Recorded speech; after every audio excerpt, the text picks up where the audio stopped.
America.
It's that time. Your fix is here. College football is a year-round discussion with these two. Here's JC and Morgan. Mike Morgan of ESPN and JC Shurburtt of 24/7 Sports have you covered. Beginning right now.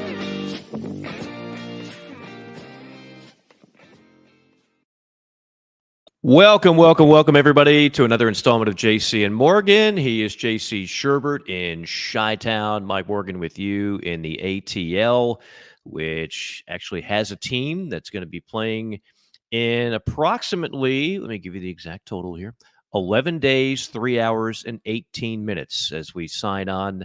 That's Georgia Tech. They will not be playing on the flats of Midtown Atlanta. They will be playing in Dublin. They will be taking a 8-hour flight to Ireland to take on the Florida State Seminoles, and that is how we kick off the college football season. That is 2024. So it is right around the corner. Obviously, add 7 days, and you have a week one that has some juicy matchups.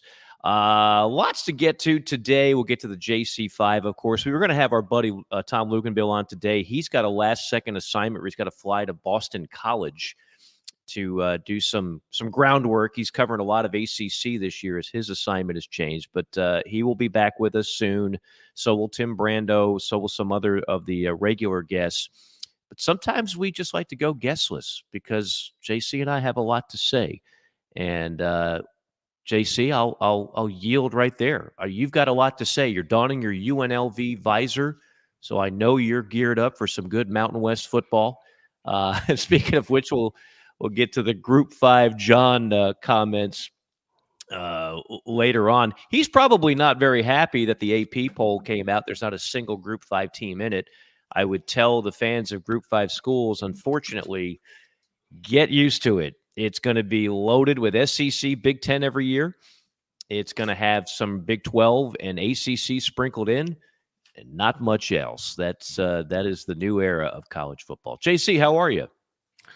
Doing well. Did a little traveling this weekend, and obviously back. Ready to talk some ball. I wish I was, and I'll get to some stuff in the JC5 about Group Week 0. Have some strong opinions on that. I'll just be honest. I'm just kind of sick of, I don't know. This year's been weird. I don't know what.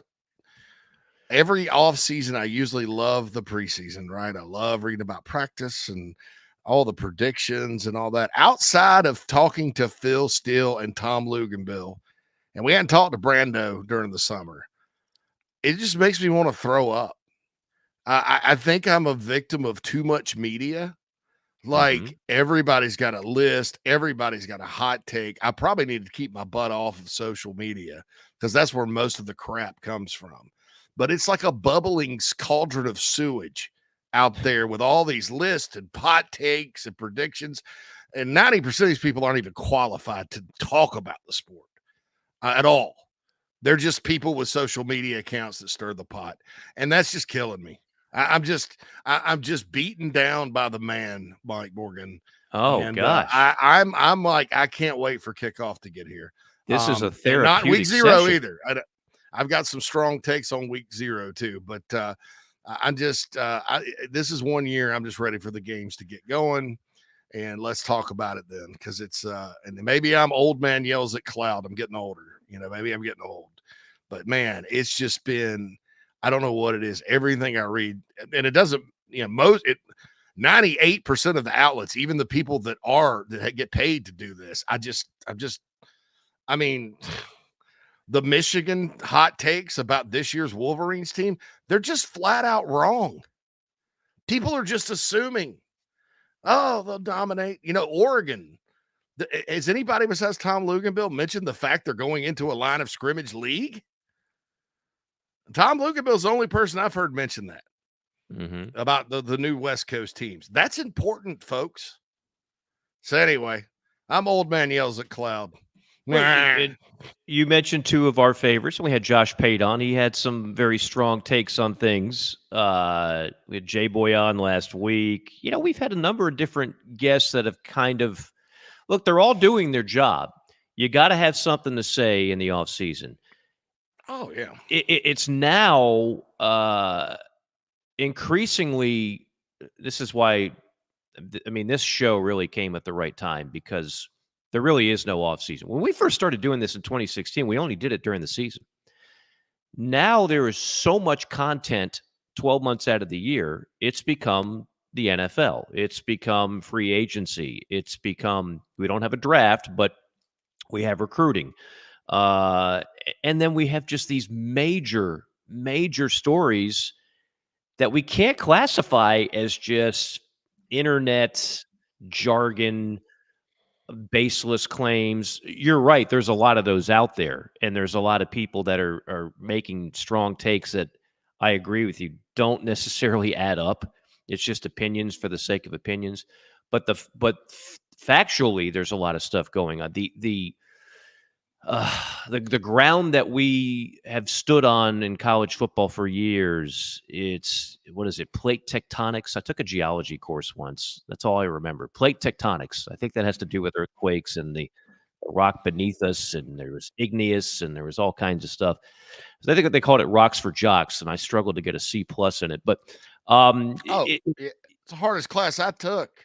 It's hard, man. My last semester, geology of the Southeast, of North America. The professor was from Harvard, and he thought it was there was a field trip, Mike. I was taking 18 hours. I had 2 jobs. 18 hours? A field trip. Let's have a field trip. Yeah, I had a fourth quarter. I had a New England Patriots Super Bowl style rally to graduate from USC Upstate. But I mean, and I just waited to take it. But yeah, so continue with your point, but I had energy. No, well, I mean, now you got me thinking, like the classes I took that I thought would be a cakewalk, like easy A's, geology and astronomy were 2 of the hardest classes I ever took. And I, to this day, I don't even know what I learned. But anyway, so what my point was, the fault lines of college football are completely like shattering. It's just one earthquake after another, and another one's coming, but you don't know when it's coming.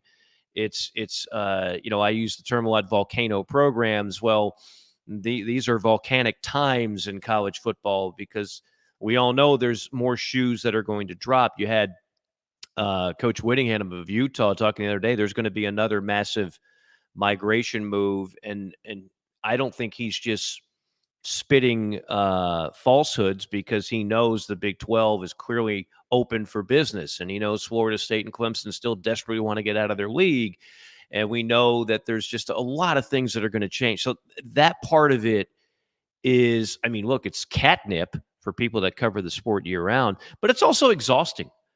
And I think that might be part of your point, is that I think a lot of fans are just like, can we just stop with all of this heavy talk?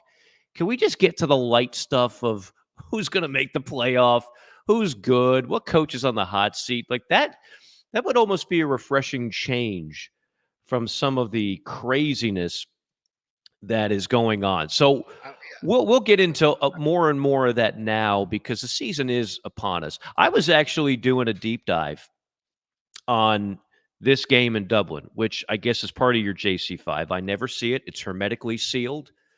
We have national security, not the people that were in Pennsylvania that let a guy with a an AR on a rooftop to assassinate somebody. We have actual national security. Like they're looking at they guard this envelope with their lives. The JC5, we can't have a sneak peek of that. So I have no idea what's coming. But you kind of gave me a tease there with week 0. So I got curious about this. I'm trying to get more and more excited about this game. I wound up since we've been off, I don't think I told this story, but I wound up at a golf tournament. A friend of mine invited me, and one of the premier sponsors was the Florida State Alumni Association. So I talked to a lot of Seminole fans, and a lot of these fans are taking that trip. These are money folk. If you got money and you're a college football fan, you get to see some really good stuff. Unfortunately, a lot of people can't afford this. Like I know another guy who I want to get to later because he had some interesting. He's a big fan of the show. He's an Alabama fan named Stu, and he's in Atlanta, and he loves the show. And every time I see him, I said, just email us, jcandmorgan.com. It's still under construction, but we still have the email tab. You can email us. I don't know if I want this on the air. Well, I've said it's going on the air. But he's a guy that he's a successful business guy. He's been to virtually every Alabama SEC championship game and playoff appearance. So he can do that. There's not a lot of fans that can afford a lot of these things. A lot of fans are getting priced out. That's a story for another time. But to take the flight from wherever you're coming from, Atlanta, Florida, Chicago, it's 8 hours. It's not a cheap flight. Hotels are not cheap. The price of the ticket prices I saw for the stadium in Dublin aren't actually that bad. They're not that bad. And hopefully this thing will be a sellout. It's clear what college football is trying to do is the same thing in the NFL is trying to do. Capitalize on the European markets. Make the game global. The NFL is playing a game in Brazil in a few days. You know, they started playing these overseas games in Wembley decades ago. Now they've been in Mexico. They've been in Germany. Everywhere. And so I started thinking, okay, wait a minute now. Financially, what does this mean for both teams? We all know the advantages, national exposure. The key now in TV land is not necessarily to be on the biggest, baddest channel. I mean, that helps. You want to be clearly on, you know, the one that has the most range. But if you want to get the most eyeballs, you want an unopposed window. Well, this is an unopposed window. So this is a game that gets lost. If it's week 7 at Georgia Tech, and it's on the ACC network or ESPNU or ESPN2, and you're up against all these great it gets lost, okay? You're lucky if you draw 1 million people. Lucky. This game will draw millions, plural, because there's nothing else going on. So even if you don't care about Georgia Tech, Florida State, you're watching. So that's the advantage. I mean, if you're Coach Key, if you're Brent Key at Georgia Tech, that helps. If you're Florida State, you don't need it as much, because you're a high level program in terms of exposure anyway, but it certainly doesn't hurt. Your boosters get to take a nice European vacation, so on and so forth. But now if you're Georgia Tech, you're giving up one of your 4 conference home games. So you start doing the math. Your average heavyweight, like a Florida State, this is a couple of years old, but they were saying that they net on a home game $2.3 million. That's after you pay, if it's at a conference, you got to pay your opponent. That's after the prices of the people working at the stadium. After this, that, and that, you net 2.3. Now, Georgia Tech is not netting 2.3. Georgia Tech has half as many people that can fit in a stadium, and they rarely fill it. So they're not giving as much money. But the what they dole out, and I couldn't find the exact amount, but to give you an example, the 2021 Chick-fil-A preseason game, each team got over $4 million.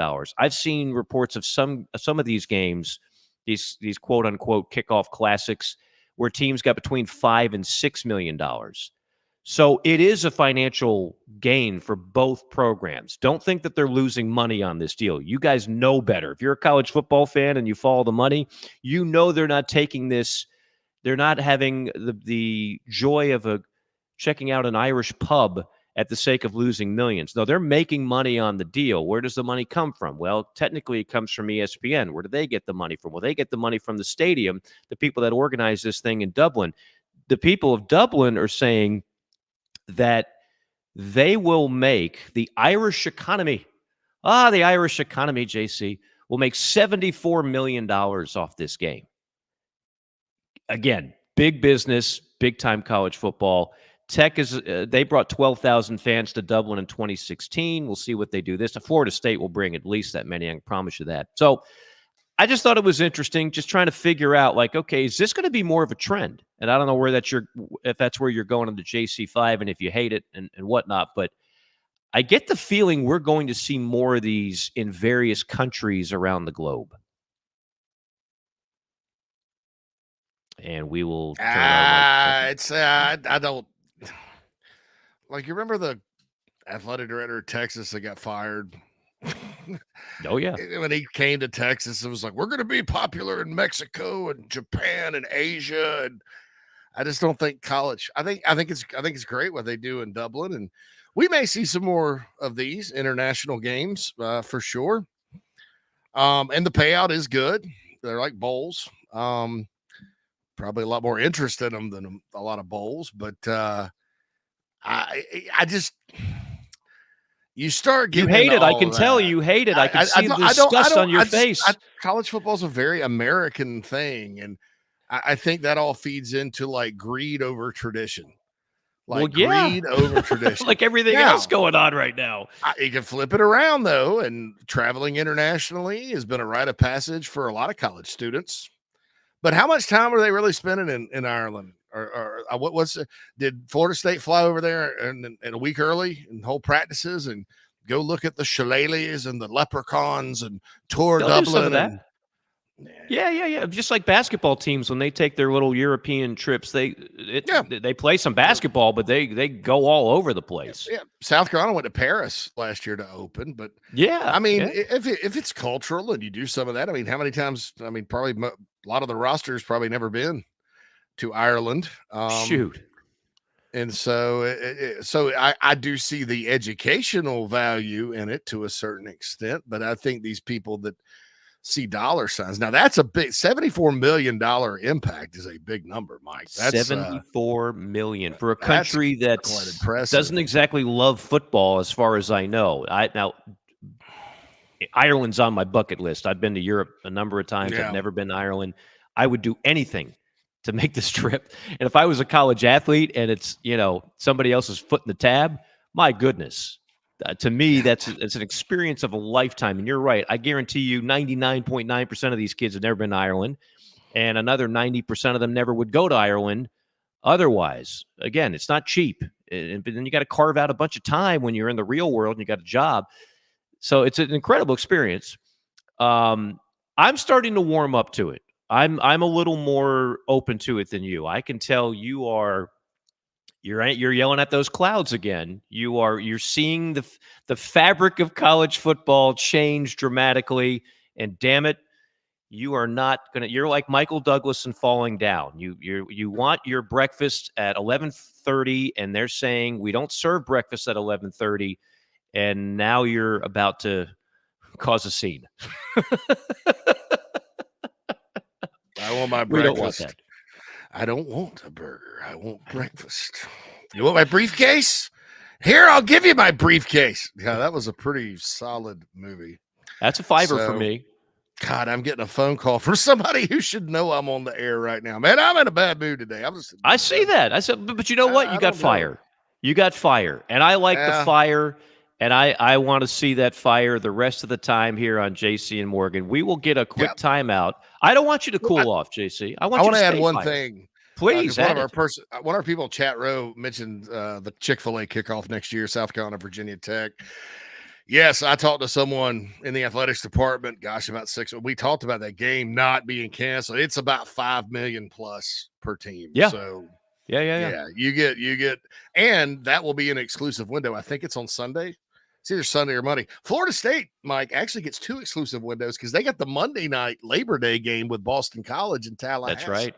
That's right. So there you go. So you just meant I mentioned that figure before. Some of these things are now paying out between $5 and $6 million. And believe it or not, that's more what a lot of schools net.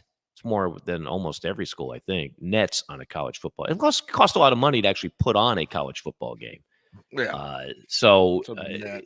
Make no mistake about it. They are not doing this to be magnanimous. This is not out of the generosity of their hearts to give the fine people of Dublin a cultural enrichment of seeing big-time college football.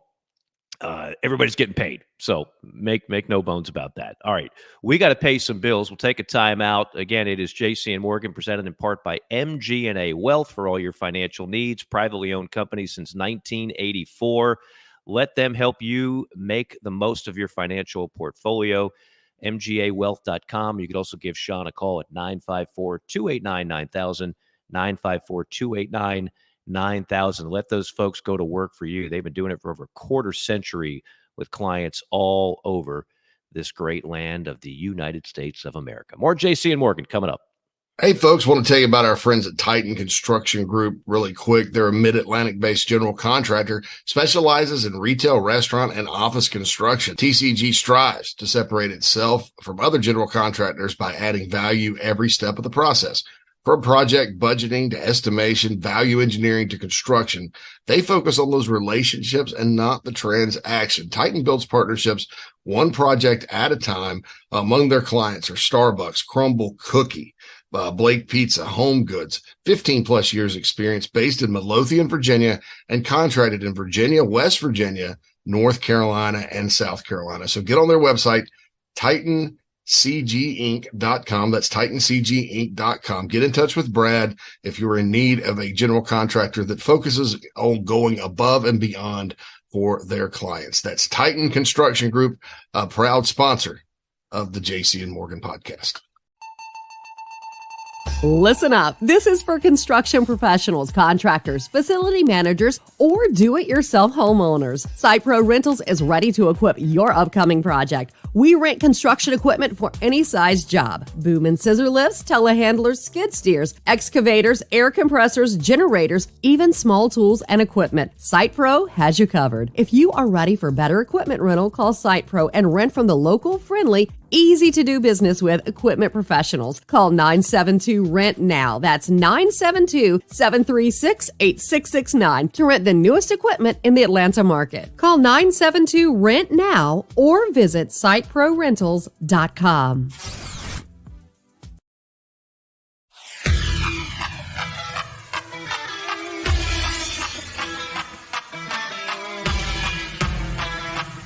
We're passionate about making sure that the Nest and Wild mattress is the best it can be. Made well and made right. Right here in Tupelo, Mississippi. So how can we do all that? Work. Hard work. And that means something. The Nest and Wild mattress is a movement. It's a pride in where you come from and where you're going.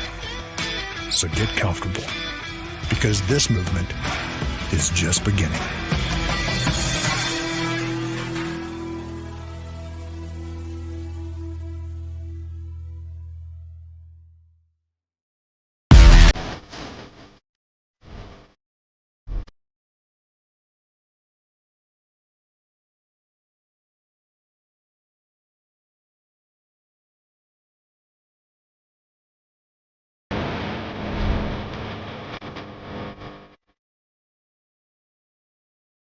Here's JC and Morgan. Back with you on JC and Morgan, presented by SitePro Rentals. When renting equipment, there is one easy phone call for you, 972-RENT-NOW. That's 972-736-8669 for better equipment rental. Call our friends over there. The newest equipment, the most efficient equipment for you and your project job site. JC, before we tap into the JC5, just a quick note, the AP Top 25 came out, I guess it was yesterday afternoon. Not a lot of surprises at this point. This is, by the way, I think the final poll will have to be subjected to. I say that, honestly, polls don't bother me. People that say that they hate polls always seem to know who's in the poll and where they're ranked. So if it's that offensive, just don't look at it. But the AP poll has Georgia leading the way. and Ohio State number 2. That's virtually everywhere. Those two got every first place vote but one. Oregon got the other, which goes back to what JC opened up with a little diatribe on Oregon and the Big Ten, how they might fare in year number 1. Maybe the biggest surprise, Texas did not get a first place vote, but they are number 4. This is something everybody's going to need to get used to, and earmuffs if you're an ACC fan, Big 12 fan, or fan of a Group 5 conference. The SEC and Big Ten combined for 15 of the top 25 teams. 9 from the SEC, 4 of those in the top 10. Missouri, by the way, was 11. 6 of those from the Big Ten, 4 of them ranked inside the top 10. So 8 of the top 10, 9 of the top 11 teams in the poll are from the SEC and the Big Ten. You want to know why programs like Florida State and Clemson are trying to get out of the ACC? That's one of them. And of course, money goes alongside that. The other thing that's noteworthy, speaking of the ACC, I've said this for a while this offseason. I don't think the ACC is going to get 2 teams in. And if you look at the polls, again, they're just preseason polls. I get it. But you've got your highest ranked team is FSU at 10. And then Clemson is 14. Yeah. Yeah. So, I mean, the loser of that game, you better not lose another game, or you're dead on arrival. I think in just about any playoff poll, but we shall see. Any thoughts on that? Yeah, I mean, there's obviously some teams I think are way overhyped. Michigan at 9 is, I just don't know. Maybe I'm wrong. Michigan, it just kind of seems like people are, for Michigan and Florida State both. Now, Florida State, we're going to find out how well they've been recruiting, because they did lose a ton off last year's team, but I think the feeling is they've got enough talent to, again, be the class of the ACC. Utah's probably too low, in my opinion. LSU at 13, way too high. Tennessee's probably too low. Oklahoma's shouldn't even be in the top 25 right now. Miami, I kind of agree with the wait and see on them. A&M should be a fringe top 25 team. NC State should be higher. I think people are just throwing Southern Cal a bone. They got to prove it, and they got a big test in week 1. And then Iowa, I don't know if you saw their scrimmage stats, but offense was a little ugly. They had a big open scrimmage. I think McNamara went 7 for 20, and I think threw a couple of picks, but it may just be that their defense is good. Washington not ranked. Arguably production-wise, Mike. But arguably Michigan lost just as many. I mean, of those dudes that led that team for years. I mean, I don't think Michigan. I'm with you. I don't think Michigan is a top 10 team. Yeah, I mean, I think that's based on last year. Yeah, I mean, so you're not giving Washington the benefit of the doubt, but you're giving. So I don't know. The highest ranked Group of 5 team is Boise State. They're actually in the JC5. The SMU Mustangs, who do play week 0, are right after them. Liberty's after them, and then it's Memphis, UTSA, Roadrunners. I love that mascot. Tulane, led by my boy John Summerall. App State got 4 votes, and then the rest are all Power 4s. So we'll see what happens. Yeah, I like Memphis to come out of there. I mentioned that our Alabama listener, Big Bama Stu, he actually made me. I don't know why he made me do this. He made me go through Big Ten schedules, win and loss. For Michigan, Ohio State, Oregon, Wisconsin, we didn't go down to like Northwestern and Rutgers, but he was trying to make a point. And so I was like, all right, I'll play your game. And when we did it, and I'm going on memory here, this is what I came up with virtually every power conference. I think the SEC, first off, has 3 teams capable of winning the league. And apologies to the ones I'm going to leave out, so I know I'll tick off somebody with this. I think it's Georgia, it's Alabama, and Texas. I like Ole Miss a lot, and I think they're a playoff team. I don't think they're a SEC championship team. If I'm wrong, hey, I think it's great for the league. Prove me wrong. Go ahead. The Big Ten, with the ACC, I've already discussed. I mean, Florida State, Clemson. Miami fans, you want to prove you're back, win week 1 in the Swamp, go from there, be consistent. Don't fumble the ball away when you're up late in the game. Like, go ahead.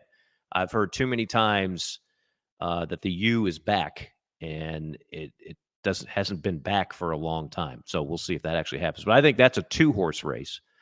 The Big 12 to me is the biggest pot of teams that could actually win it, which makes that a very intriguing league. And then there's the Big 10.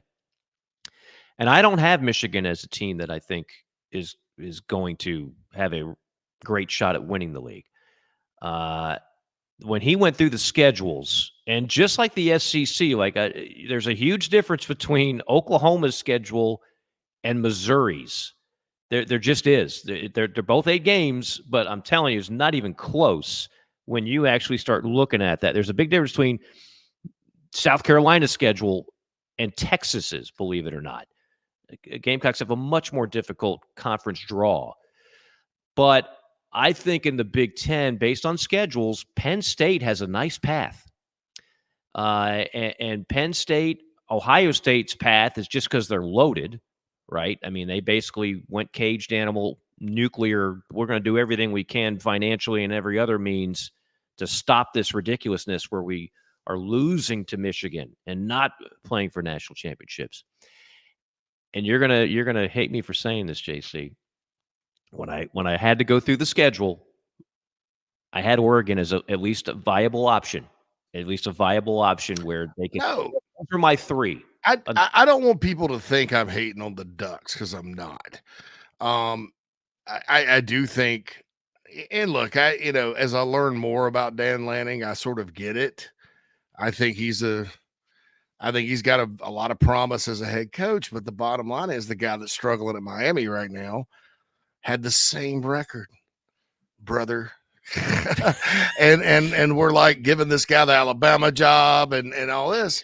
And I'm just like, I think Dan Lanning would probably tell you, like, look, man, I haven't really done much. I mean, he's a very driven guy. And I think Oregon, I love Oregon's roster. I think they've added a lot through the portal. Dylan Gabriel, a guy that's been at 3 schools, is a mercenary to me. Those guys don't win championships, and I hope I'm wrong. But, man, he got the hell out of Dodge at Oklahoma, didn't he? I mean, left UCF high and dry, didn't he? I mean, yeah. Well, that's the leader of your football team. The funny thing about that is I don't think either one of those programs were devastated to see him go. Nah, UCF had John Reese Plumlee stepping right. And Oklahoma's got Jackson Arnold, who they believe has got more just ability than Dylan Gabriel ever had. I get it. And that may be inappropriate of me to say, because it sounds like I'm questioning his character. I'm not. I'm just like, you're just assuming a guy on his 3rd school is going to come in there and like Bo Nix had a great year last year, and then they're going into a different league. Now, I think Washington and Oregon are more equipped to have the reality of the Big Ten hit them more so than the California schools. It's just, I mean, we talk about line of scrimmage. I mean, Oregon's at least recruited some dudes, right? On defensive line and offensive line. So and just shoving them up there 3rd. I mean, I don't know. I don't know about that, but I don't buy Texas at 4. Texas lost their starting running back already. Well, that's a blow. You sort of Texas A&M. We haven't mentioned. I mean, that's the first JC. All right, let's get to that JC. Yeah, so we'll good trend. Could have been a great transition had I thought about it, but I didn't. So it's time for the top topics in the sport. We bring the JC 5. Number 1. All right, number 1. Got 2 Texas schools and a Kentucky to throw at you. Now the Kentucky injury is not as serious, but it's their projected starter transfer from the Ohio State University is he's out with Chris Trainum. Or Chip Trainum, broke his hand, out 3 or 4 weeks, 1 or 2 games. My guess is 2 or 3. With these types of things, your broken hand, you got to put a big mitt on it. You can't carry the football. They got South Carolina and Georgia 2 of the first 3 weeks. It's not your typical Kentucky schedule. And we were talking recently who's going to run the ball. Apparently this guy from OSU had the inside track. And so we'll see what happens there. Reuben Owens, who is a really dynamic player for Texas A&M. It's crazy recruitment. He was committed to Louisville for a long time, flipped to A&M late. Had about 750 yards of all-purpose offense last year. And then the big one, C.J. Baxter from Texas, who is an absolute stud. I mean, how blessed were they to get him in behind the guy Robinson that's plays for the Falcons. I mean, that's a dude right there. So your thoughts on running backs, because I did notice at South Carolina, and it's not because he's nursing an injury, they didn't scrimmage Rocket Sanders this weekend. They held him just for precautionary reasons. Is that something maybe we will start seeing? I guess. I mean, I don't know. Well, I think that we're already trending in an area, and this is where it mirrors the NFL. You watch any of these preseason games? I mean, I used to call these. It used to be you'd have 4 of them. Your starters would play 3 quarters in the third game. They'd play a quarter in like the first, second game, and the fourth game was just a waste of time. That was when you're like figuring out who your backup long snapper was, who your backup nickelback was, and then the rest of the guys got cut. So it was meaningful for them, but it certainly wasn't very entertaining to watch. Now you watch a preseason football game, nobody plays anything. You know, like Caleb Williams of the Bears, a guy that could obviously use reps. He got to throw a few passes in the second game after the Hall of Fame game. Jaden Daniels of the Commanders, he gets like a drive and throws like 9 passes. That's as far as they're willing to go. And that's with unproven commodities that they're hoping will all of a sudden turn into NFL starters. If you're the starting running back of a team, you're not seeing much action. So trickle down to the college game. We have no preseason games. We don't do 2-a-days like we used to. We don't hit in pads like we used to. And what's happening is most of these injuries are not a guy just gets lit up, right? Like a strong safety comes out of nowhere and clocks a guy and he tears his ACL. That's not what's happening. These are non-contact, soft tissue injuries, and they're all over the place. I don't know what the answer is because I've talked to coaches about this. They all say the same thing. We've got to get them ready for games. And when you don't, and we saw this during the COVID year, and we've seen it even in the NFL during some years, it's ragged play, man. Like if I know practice isn't fun to talk about, and it's not always fun to watch, and there's always the fear of an injury, like we have to Baxter and we have to Owens and we have to others. But if you don't do it, you're not ready. So, JC, I don't know what the future is of this. More guys are going down. Now, my unscientific theory on all of this is we have made these guys freaks. They're already genetic freaks, but we've put so much muscle on them, and we've bulked everybody. Everybody's bigger. Running backs are now built like linebackers of yesteryear. Wide receivers are now built like strong safeties were. Everybody's bigger, but they're still fast, if not faster. Well, that's great. They look terrific coming out of the locker room.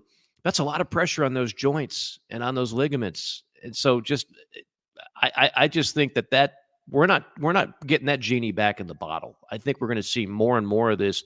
And whether you practice them or you sit them out, eventually they're going to have to play in a game.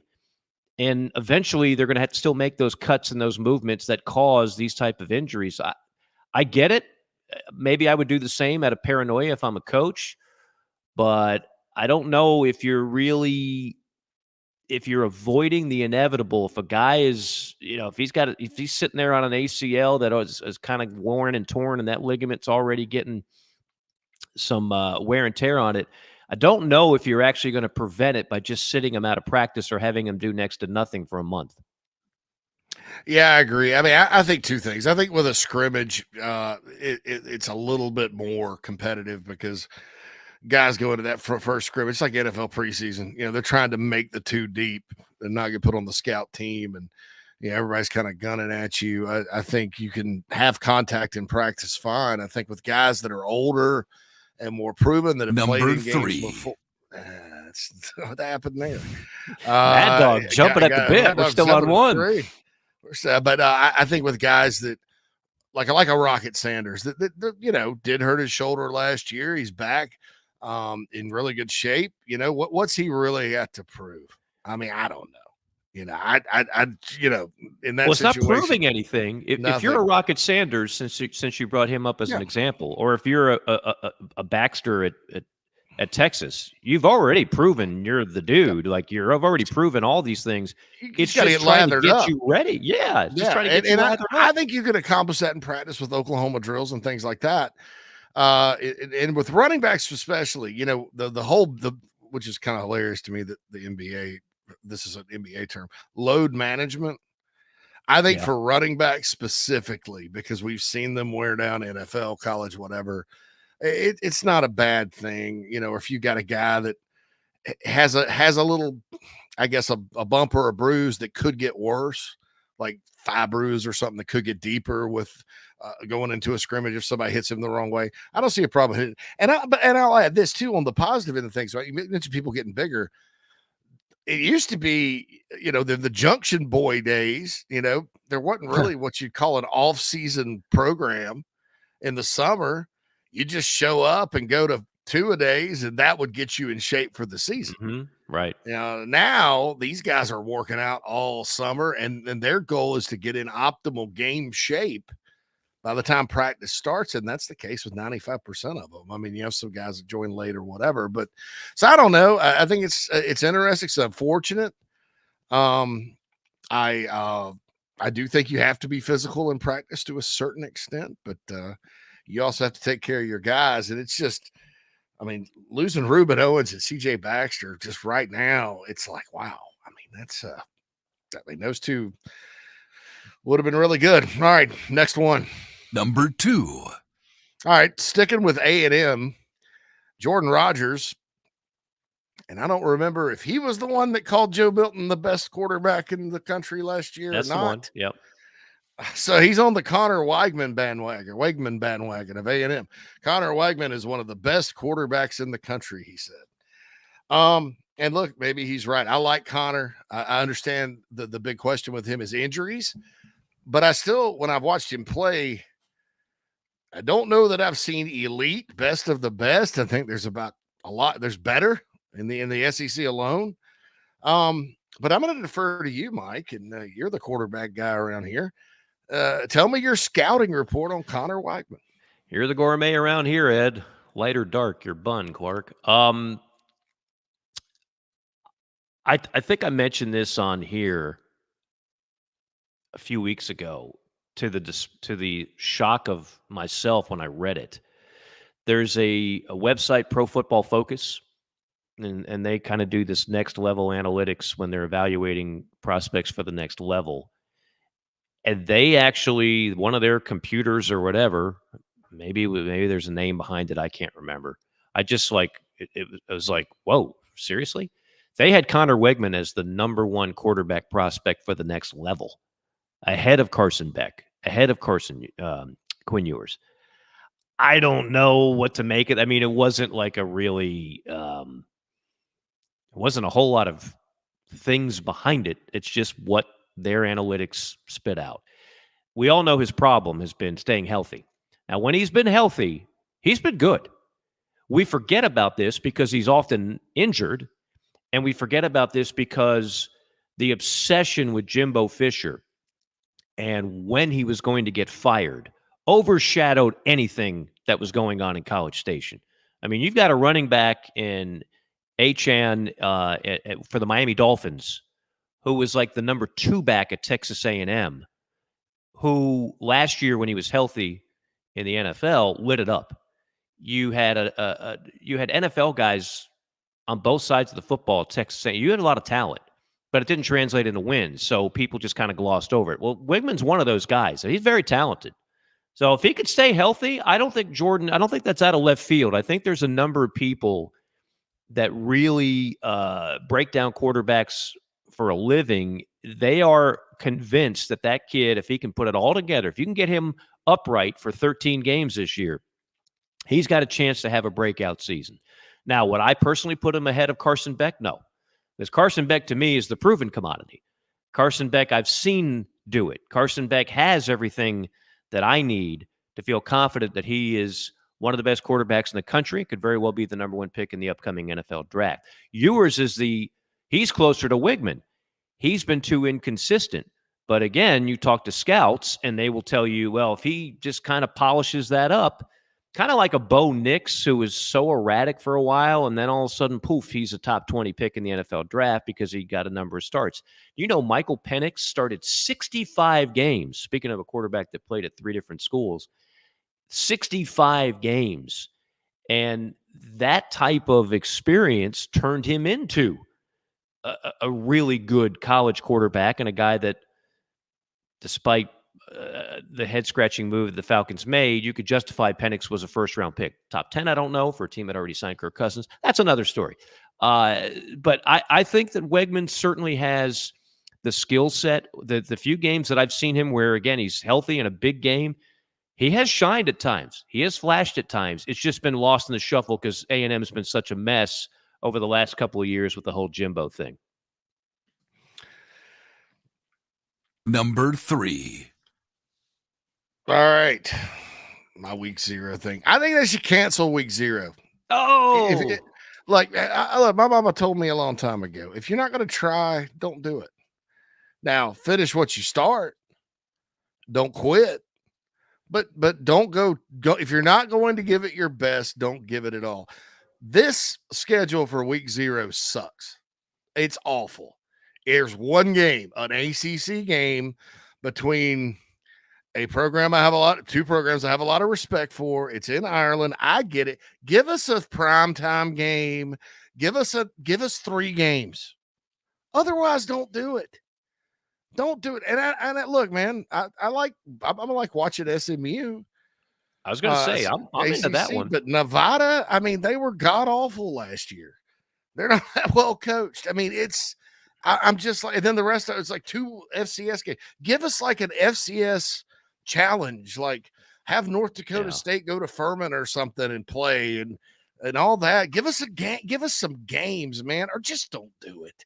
I mean, it's like I looked at the schedule and I was like, well, I have something to do that day, and I'll be in a place to watch Florida State, Georgia Tech, but that's about it.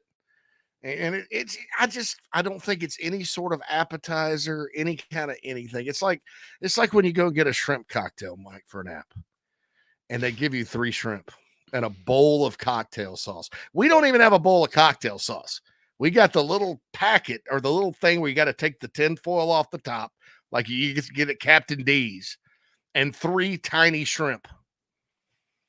Your thoughts on maybe expanding week 0 a little bit? I mean, even if you get the little guys involved for the group of 5, the FCS, for exposure purposes, that's fine with me. Let's make it similar to bowl season. It's fine with me. But give us more than this. This sucks. By the way, you need to go to St. Elmo's in Indianapolis if you want a good shrimp cocktail. I'm just telling you. Legit. Not to mention their steaks are great. You kind of went 2 different directions with me there, and I'm with you on one, and I'm not with you on the other. I like week 0 in theory, so I don't want to lose week 0. I'm all about not having to wait yet another 7 days for college football to be played. But I'm 100% behind you on give us some better matchups. I mean, seriously, Delaware State at Hawaii. You know you're playing a bad team when Hawaii is a 37.5-point favorite. Montana State at New Mexico, the Fighting Craig Kilborns. And I know you love, go ahead, say it. Say your term. The kill zone? The kill zone. But that's at New Mexico. That's at Vanderbilt now. Well, I know. But and then New Mexico, actually, Bronco Mendenhall is the coach there now. Yeah. So that's a kill zone in and of itself, Mike. Bronco Mendenhall is probably a kill zone master. If you look at what he did at Virginia. So, yeah, Bronco Mendenhall is down there now. I don't know what happened to I did one of his games this last year at Virginia. He had vigor. He had passion. He did I won't say great. He did a good job at BYU. He was doing fine at Virginia, and then he just quits. And now he's at New Mexico. I don't know what happened there. But and then SMU at Nevada, I think we're all curious to see SMU, but I'm with you. I'd rather see a better opponent than Nevada. So I'm with you on that. Like let's juice this up. If we can provide millions of dollars for teams to go overseas on a 9-hour flight to Dublin, why don't we put some more money in the hopper and get some great matchups? I mean, we used to have like these kickoff classics, that the Chick-fil-A one in Atlanta that would just have marquee matchups. And then they were talking about the fact that with the playoff and everything else, it just became harder and harder to get the teams that they wanted. And maybe that's the same with week 0. In the Chick-fil-A specifically, they divided the same teams over and over. I mean, it was correct. How many times did Alabama play? And when they played Alabama against Duke, I lost all respect. Well, that was and that's what caused Alabama to kind of stop doing it, Mike, because their fans went ballistic. They're like, "You mean we're giving up a home game, i.e., a tailgating time, to go play Duke in Atlanta? This is ridiculous." Or to go play Louisville in Orlando. And I mean, Saban was smart by scheduling it, but the fans, when you take away a home game, but I think the week 0 thing is the perfect time to do some of these, and for coaches, it kind of gives you time to kind of reset. If maybe you take week 1 off, or you have a cupcake week 1, but I don't know. I don't need like how week 1 used to be. Remember, we had all those blockbuster matchups there for about 3 or 4 years on week 1, starting Thursday through Sunday. It was just like, oh man, great games. We don't really have that anymore. Week 1's okay. There are some marquee matchups. You don't have to do that. I mean, just give me 3 games against teams that are decent. I mean, the blowout games. Give me a blowout game with a good team. Mm-hmm. Give me Vanderbilt, Virginia Tech, man. I mean, that would have been a great game. Vandy, you talk about exclusive time spot. Vandy could use it. Oh yeah, you had to get to start practice a week earlier. I mean, I don't know. It just seems to me like if you're gonna do it right, and doing it right is not necessarily having, a New Year's Day bowl type weekend. Right. We just need more than one game, right? I totally agree. I would love nothing more than a triple header. Can't miss 12 o'clock, 4 o'clock, 8 o'clock, all good matchups. And to me, there's enough money out there we can make it work. We just talked about coaches scaling back on what they do in practice. So why not just go ahead and get to a game, and then you can build in a bye week right after that if you want to. Was it last year that Vanderbilt played Hawaii? Did they do a home and home Vandy Hawaii in week 0? That was a 2-year deal. Yeah, 2-year deal. Yeah, 2 years in a row in week 0. Once in Nashville, once in the game in Nashville, they almost lost. Right. Hawaii came back. Now the game down there, they beat them, I think 63-10. So Vandy hung it up, ran it up on them. But those Commodores running up the score. Where's the sportsmanship? Come on, Vandy. Yeah, so that was, and I don't know. SEC you're probably not going to have an SEC team go to Dublin or whatever, or an SEC team play in week 0. But man, give me something besides Delaware State at Hawaii. I mean, it's just like, or whoever New Mexico's play. I mean, Montana, the Fighting Craig Kilborn's Montana State at New Mexico. I mean, play, like I said, send North Dakota State down to Furman or vice versa, or play something that we care about, or just play one game and just say, this is how it is. We're only going to have one game on week 0. Don't try to don't put poop on my delicious ribs. Because that's what you're doing. You're cooking me some delicious ribs and putting a big scoop of poo on the side. I want some potato salad. I want some baked beans. I want some slaw. I want some, maybe a little hash and rice. I don't know. Cornbread. I'll be fine, but don't put poop on the side, please. Fair enough. I'll give SMU a few minutes of my time just because I think they're one of the more fascinating stories this year. They're a 25.5 point favorite at Nevada. The other 2 games are throwaway games. And then, of course, Florida State, Georgia Tech. That's going to be the one that draws a huge number. And, oh, by the way, you got game day there as well. So that's our week 0 showcase with, as you would point out, not exactly great appetizers or side dishes. Maestro, what are we on? Number 4. All right, speaking of the group of 5, so this is where recruiting hype gets crazy and what drives me nuts. Malachi Nelson couldn't play dead in a movie last year at Southern Cal, former number 1 recruit. Guess what? Just wasn't that good. Wasn't good enough. Probably thought he would step in and start. So, of course, he enters the portal. Just about everybody in the country turned him down, except Boise State. Now, Paolo Yaghetti from ESPN's writing a story like the prodigal son has come home. Oh, my God. He went to Boise. Can you believe it? That was never the plan for he and his dad. Question for you. Malachi Nelson, very talented guy, obviously in high school, going to Boise. Number 1, will he make an impact there? Number 2, if he does, will he stay? He would be draft eligible, correct? No, I think he's a red shirt freshman this year. He left it for 1 year. Pretty sure. Okay. So if he's not draft eligible, you're asking, will he go in the portal? Will he stay? He'd be gone. That's just what these kids do now. They don't stay Group 5. If first off, if he balls, then the offers are going to be there through back channels. I mean, by week 6, you'll have assistant coaches calling him and saying, "Hey, $500,000 if you come here next year." Just saying. So, I would project no. He's not going to be in the land of Boise for very long. And Boise is a loaded team, by the way.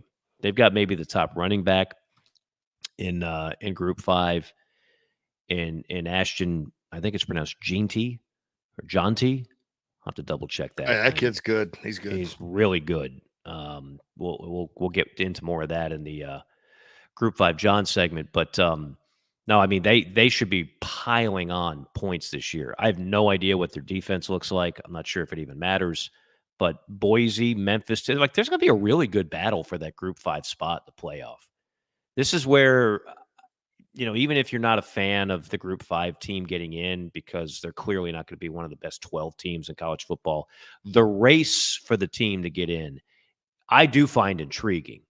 Like I still have a spot in my heart for the quote unquote little guy, although these are not that little, we're not talking like FCS, but, no, I think he's gone. I think if he puts up decent numbers, JC, he's in the portal. He's going to a power conference team, and he's enhancing his draft stock. Although I will point out, who was the running back from Boise a few years ago? I mean, burst onto the scene in the NFL with the Tampa Bay Bucks. They called him like the muscle hamster.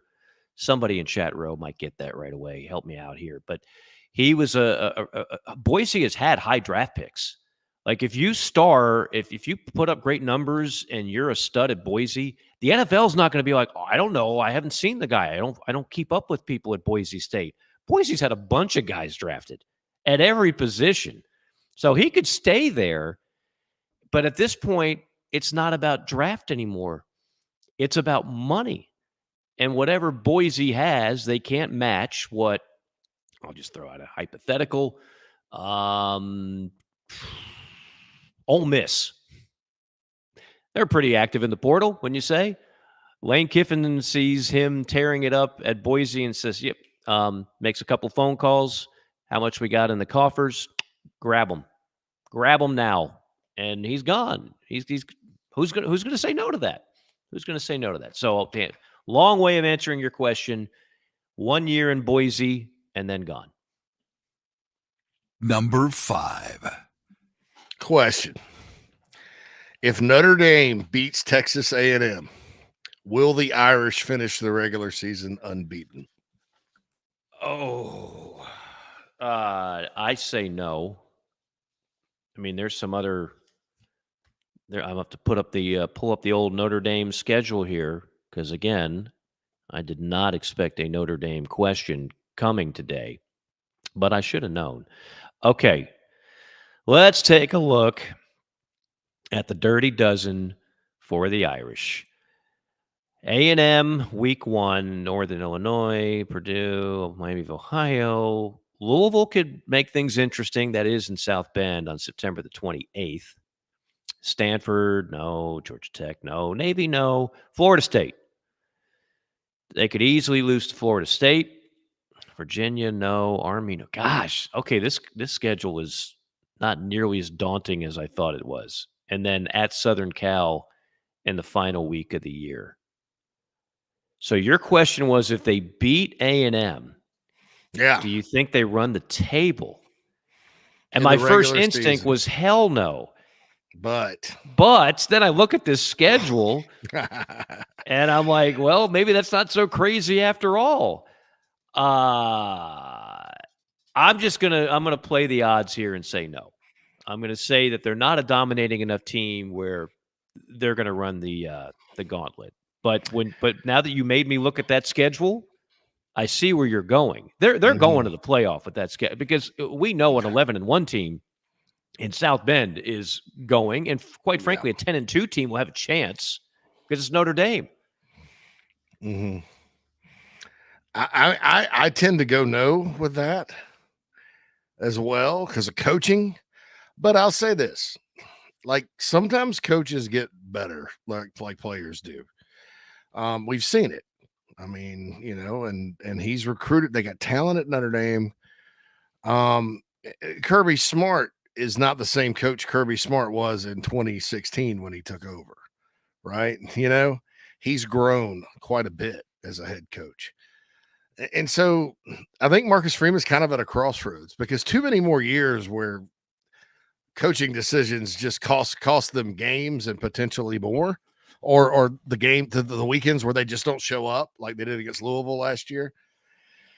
That'll be costly. But and a lot of kind of depends. Like I don't think Southern, let's say Southern Cal's really good this year. They surprise us, play deep. They got a good defensive coaching staff at SC. And they play defense, and they're really good.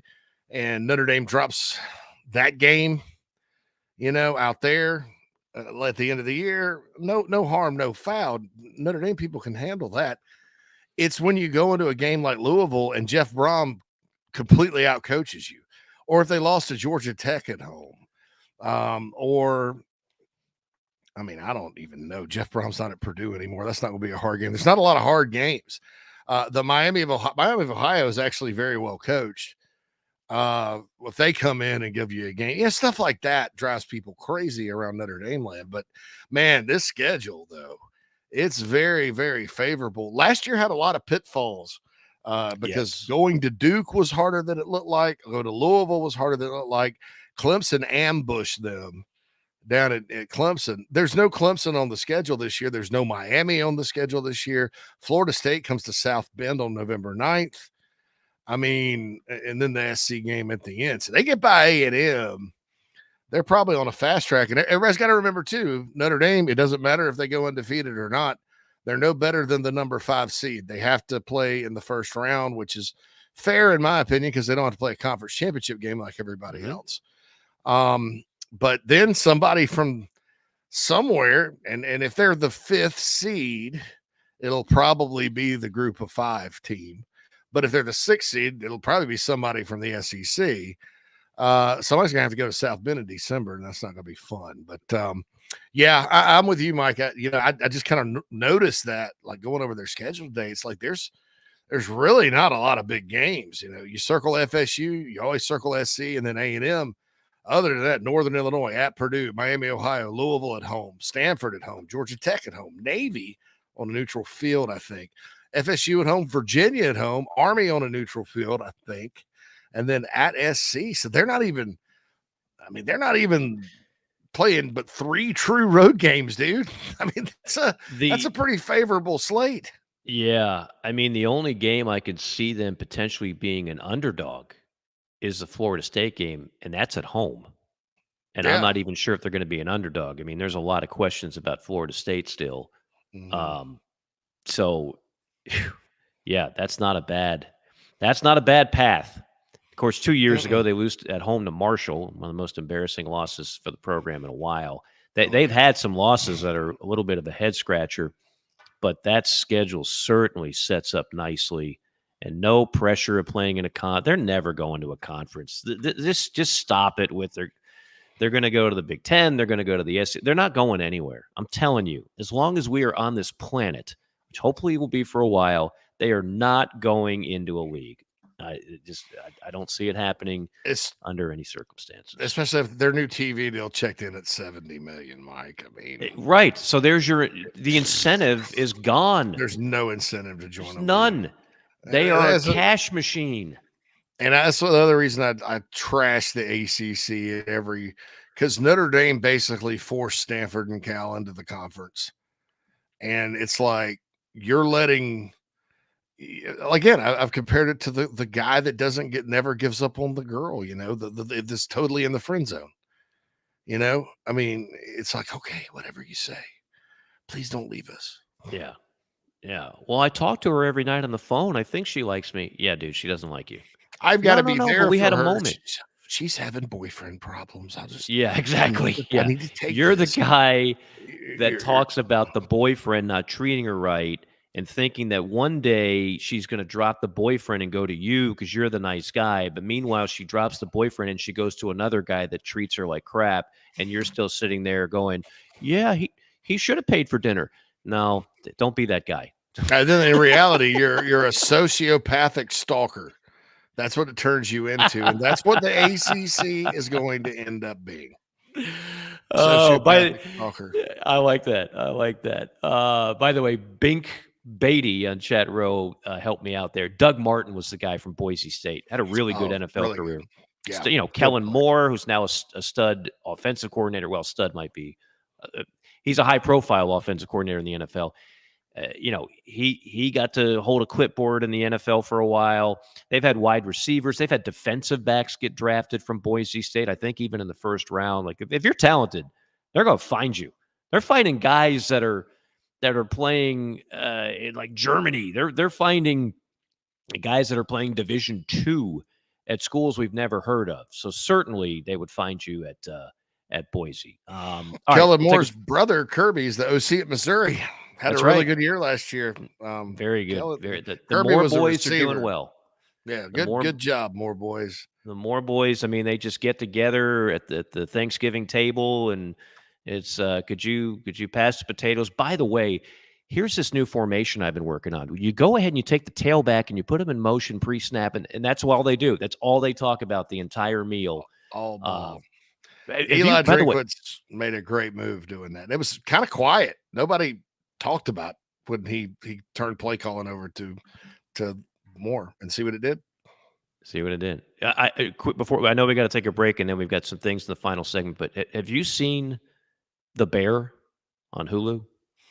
I am through season 2. I mean, I'm almost midway through season 2. But yeah, dude, it's a Chicago restaurant. So Chicago. I mean, I thought of you because it's peak Chicago. Chicago is basically one of the stars of the show. It is literally filmed there. It's not like they're pretending to do it in Chicago with a few shots of it, and then they film it in a lot in Atlanta, like a lot of shows do. It's literally in Chicago, and it's really good. The episode called Fishes, which is the Christmas get-together with the family in season 2, epic. That's all I'm going to say. Absolutely, unmistakably epic. It's a slow burn. The show, first couple episodes, you might not be. Two thumbs up here on JC and Morgan. Final segment of JC and Morgan coming up. Mike here for our friends at MG&A Wealth. It's never a bad time to have someone on your side for all your financial needs. You need a trustworthy partner who has a true understanding of your situation in order to help you with smart and practical solutions. Since 1984, MG&A Wealth has helped their clients manage not just their wealth, but their lives. Today, as a nationally recognized wealth management firm, their team of pros remains dedicated to serving your best interests with an emphasis on personal attention and customization customized solutions. MG&A Wealth has clients all across the country, and they all get results. Don't put it off any longer. Call our friends at MG&A Wealth at 954-289-9000. That's 954-289-9000. MGAwealth.com is the website. They do more than manage wealth. They help manage lives. Listen up. This is for construction professionals, contractors, facility managers, or do-it-yourself homeowners. SitePro Rentals is ready to equip your upcoming project. We rent construction equipment for any size job. Boom and scissor lifts, telehandlers, skid steers, excavators, air compressors, generators, even small tools and equipment. SitePro has you covered. If you are ready for better equipment rental, call SitePro and rent from the local, friendly, easy to do business with equipment professionals. Call 972-RENT-NOW. That's 972-736-8669 to rent the newest equipment in the Atlanta market. Call 972-RENT-NOW or visit siteprorentals.com.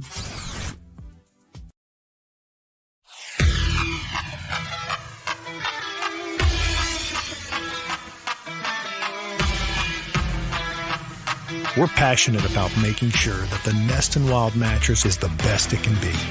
Made well and made right. Right here in Tupelo, Mississippi. So how can we do all that? Work. Hard work. And that means something.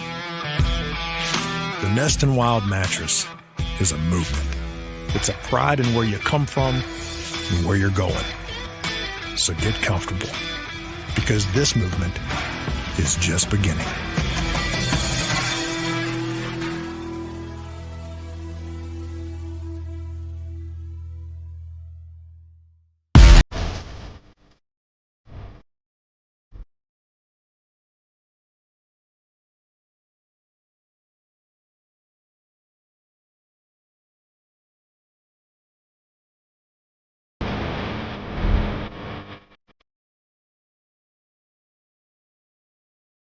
Here's JC and Morgan. It is the final segment of JC and Morgan, presented by MG&A Wealth, also presented by Nest and Wild Mattress, the most comfortable mattress on the market, delivered to your door straight from Tupelo, Mississippi. You can go ahead and check out the website, nestandwild.com. Now they've got, in addition to the mattresses, they've got the actual bed frames to go along with it. They've got the most comfortable pillows on the market. But again, I can't say enough about the mattress. Get a better night's sleep every night, thanks to the job Brandon Jameson and Nest and Wild does. And by the way, when you call them, you'll actually talk to Brandon. They don't have like a bunch of operators or somebody in Nepal answering the phone and taking your order. You just talk to the owner directly. It's a national company, but with a local feel to it. That's Nest and Wild Mattress. They do an outstanding job with their products. Who doesn't want to be on a comfortable mattress? Real quick on chat row, and again, eventually we'll be taking more emails on jcandmorgan.com. We welcome you to check out the website. It's going to be enhanced immeasurably, but it's still got some juice to it as we speak. Blake talking about Dylan Gabriel. He says, I think he will thrive at Oregon and they will compete heavily with the Big Ten. Quantrell always has a good question or two. Mike or JC, off topic, do you think the NCAA will ever adopt the Guardian caps like the NFL is this year? Yeah, there's some players, the Guardian caps, those little foamy things on top of the helmet. I believe Jonathan Taylor, the running back for the Colts, wears one. I mean, anything that has to do with safety of the head, with all the CTE lawsuits and payouts, there's no question that that's on the table in my mind. I think that's inevitable. They keep coming up. I mean, I've met people that are working for these helmet companies, and they keep getting safer and safer and safer. We've come a long way, but the hits are more violent than ever, and it's still an issue. It's absolutely still an issue. On the subject of playing games overseas, Steven says, how about South Carolina versus Clemson at Wembley Stadium in London one year? There you go, JC. You could take a free trip over to the land of the Queen. They don't You have get arrested there for posting a meme now, so I don't know if they could handle the crap talk between Clemson and Carolina. Yeah, London ain't what it used to be. I was in London 10 years ago, and what's going on there, goodness gracious, it is not the same country, but it's still a beautiful place if you get a chance to go. Maybe we'll get some college football games there. Curtis says FSU will beat Notre Dame, but that is a cream puff schedule. I'd love to know what you can look up a Vegas line for week 8 now.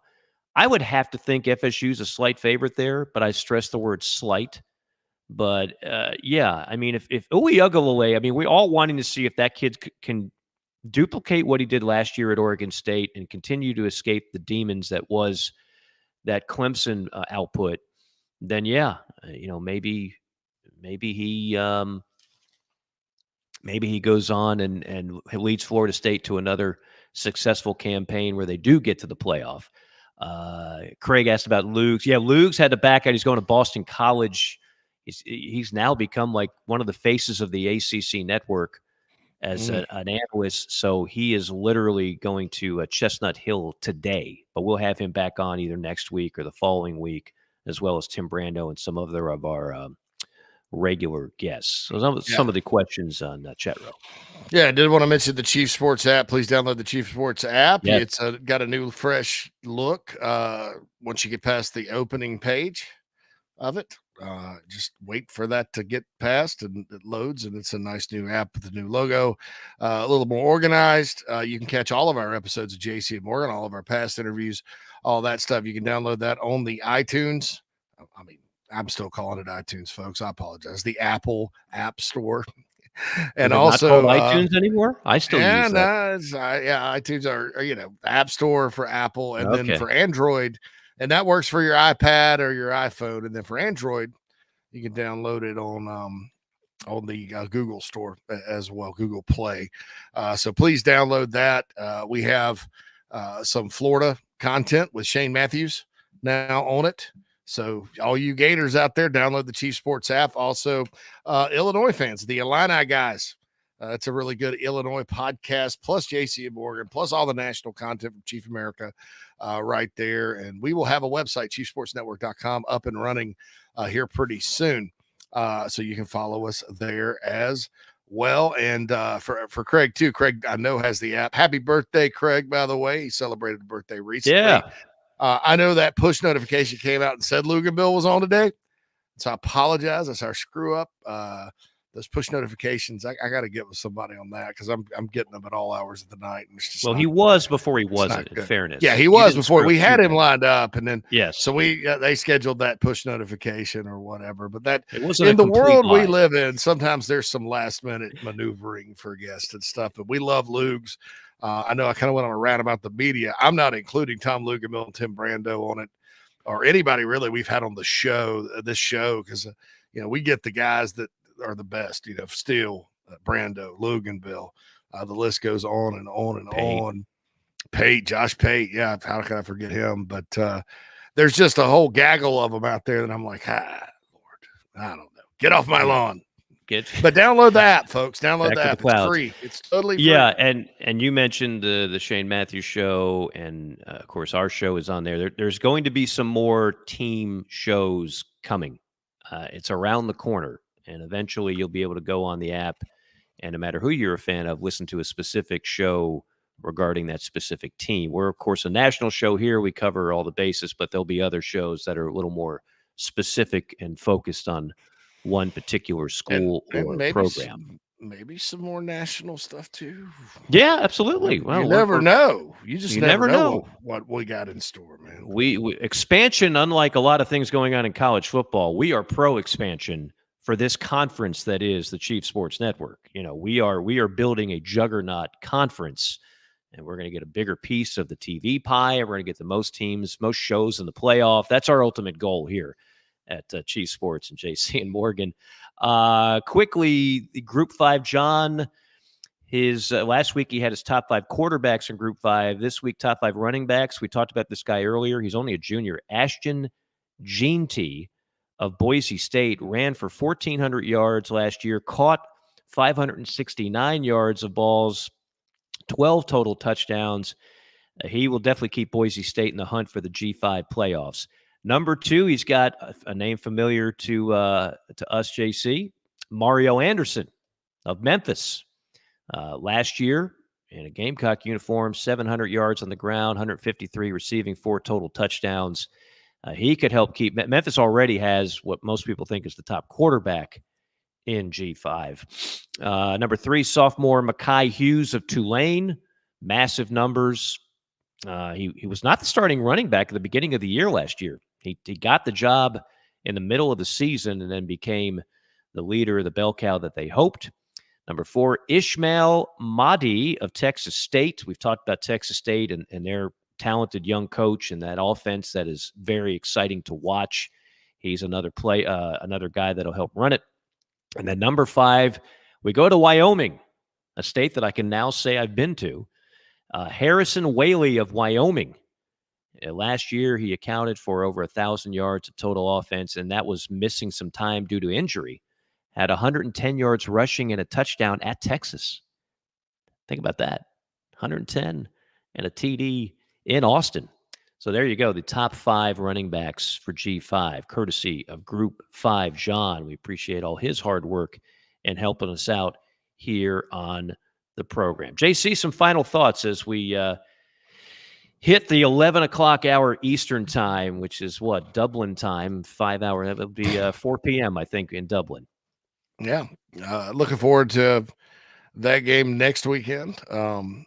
This weekend is a prep weekend for the wife and I to get our outdoor college football viewing venue complete. So do you have a patio? What do you have going on over there? We built a patio, Mike, in the backyard. We got a pergola, and she's been putting lights on it. And we got some furniture out there. And is a pergola? Is that a dog? TV. Is that in no, the it's like a tent, like a gazebo kind of thing. Okay. Yeah, I was going to say, did you get we call it a gazebo. I never heard the word pergola till I moved down up here. You've truly been house trained. If you start throwing out words like pergola as if it's common vernacular for people like you and me. No, yeah, it's a gazebo. How about that? There we go. Yes, that grandmother had a gazebo. I was like, gazebo, anyway. But yeah, we're looking forward to that, and certainly gonna dig in. I'm gonna do a little deep dive into Georgia Tech. I know Haynes King comes back. I know they were better last year, and then they got a big commit the other days. Josh Petty, 5-star offensive tackle, 5-star, from commits to Tech. So Brent from Key, Roswell, Georgia. Yeah, Brent Key getting some of that big time Atlanta talent. So that kid's a good player too. So we'll see what happens, but certainly looking forward to digging into week 0, and then the following week, of course, it gets started for real. It's almost here, folks. We are just knocking at the door, ready for toe to meet leather. Our thanks again to Phil Mullinax, our producer behind the scenes. For you folks watching on YouTube, forget about our faces. You just tolerate us. But the slick graphics now, the new logo, the scroll of our great sponsors at the bottom, like this is like a high-tech, high-production show. I mean, we have to start living up to the actual production value. Before, I mean, we were at 2 tin cans and like old Soviet Union equipment that we were leasing from a pawn shop. I think the same pawn shop that had the GIMP in Pulp Fiction, but that's another story. Now we actually are, we're high tech here. We are high tech, and we're just trying to live up to the production value of the show. I think we came close to it today. I don't know. The jury's still out. Yeah. Zed Maynard. Spider caught a couple of flies. Yeah, very haunting scene. Don't recommend that for the kids, but still a classic movie by Tarantino. That is a Ben Franklin, by the way. I'll just say that. Gloogs and I had a thing. We did Jaws reboot, and actually, this is courtesy of Pete, one of our another fine listeners. Pete came up with, if you had a what do they call it? A reboot of Jaws. Who plays Chief Brody? Who plays Quint? Who plays the deputy? Who plays the wife? Who plays Hooper? We'll get into that next week, especially if we have Lugs on, because he had a very interesting cast. I did mine. JC, love I know his you'll cast. have your cast. Yeah, he's got a good cast. Yeah, we'll do definitely next week with Tom. So, we'll see what happens. But looking forward to it next week in Luganville and talking to somebody that one of the few media people that I kind of like talking to him. So yeah, you started off this show angry. You started this show off yelling at the clouds. Now, yeah, but now I think as we consumed all this college football, you're a happier JC on the way out. I even see a little bit of a smile percolating the corners of your mouth. Yeah, I got 30 minutes to go talk about the Gamecock scrimmage on the other show, and then I'm off the rest of the day. So that's what I'm passing the baton on that show to you for the last 2 hours while we have talked to our guests. But so I get to go talk scrimmage. I'm in, I'm out. That's good. Yeah, I get to go do some laundry. When you get home, you get from a work trip, on that laundry, bugula or whatever. What'd you call that? The pergola. Yeah, the pergola. The backyard. Get outside. That is the word of the day. 78 degrees here today. I mean, outside. Oh, well, you can brag about that because you're not in the South. Call me in December when you're huddled around the fire and wearing miserable 7 blankets around you. Yes. In the spring's the worst because all my friends down south in February, there's 60-degree days are out there playing golf wearing shorts. Yeah. It's 9 here, or whatever. So anyway, if you had a mild winter, everybody would live in Chicago, but you don't. It's miserable. You and the boys and girls in the chat box cheered me up today, so I appreciate that. Everybody. That's what it's all about. We're improving the overall morale of a great nation. That's what we do each and every week here on JC and Morgan. For Phil Molinex, our producer, for all of you tuning in, once again, we thank you. We'll be back with you next week on another installment of JC and Morgan. So long.